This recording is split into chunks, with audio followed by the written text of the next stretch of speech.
If there's one thing you take away from this session today, one thing that you remember that you write down is this sentence: risk is a requirement. Playing it safe is the real danger.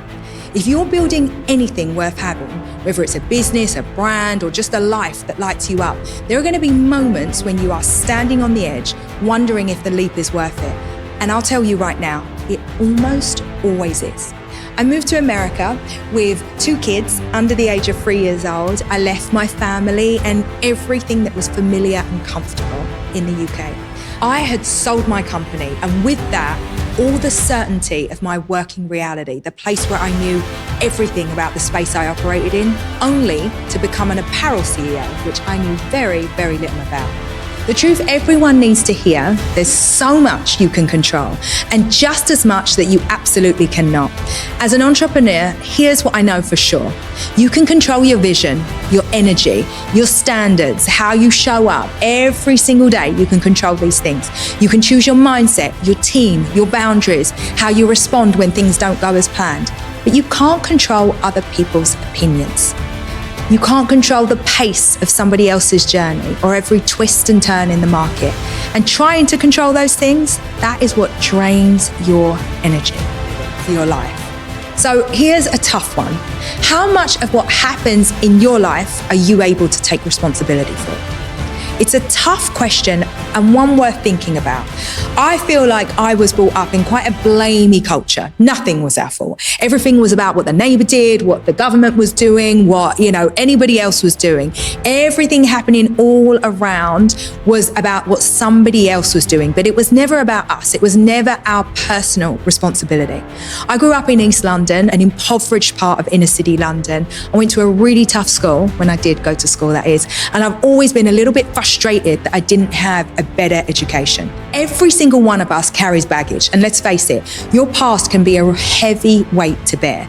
For me, it was childhood trauma, a lot of anger, unresolved emotions, and when you're building something big, whether it's a business, a career, or just your life, those old wounds will catch up to you.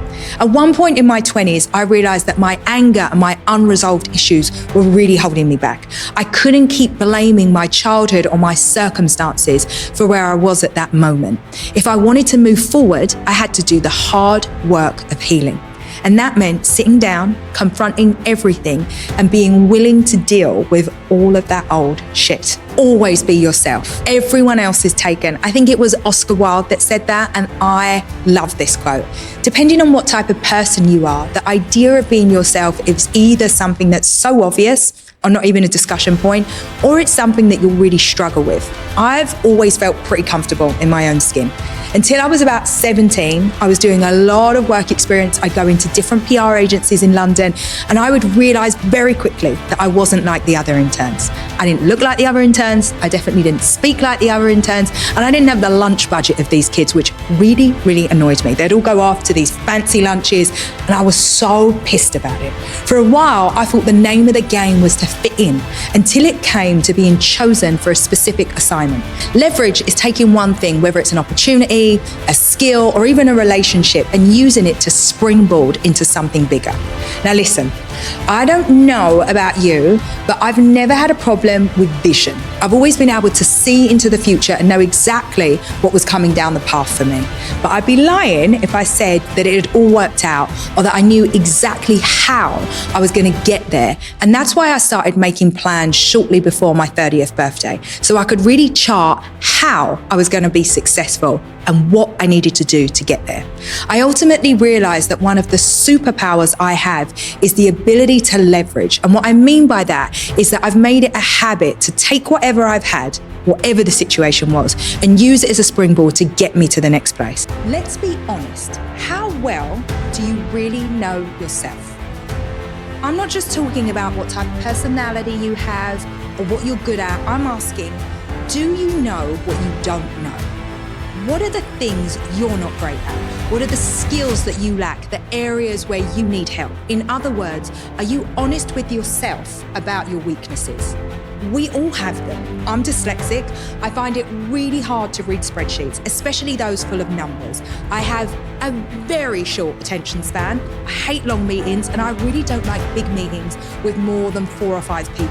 And yet, Every week, I need to sit in collection reviews with 40 or 50 people present from all divisions of the business.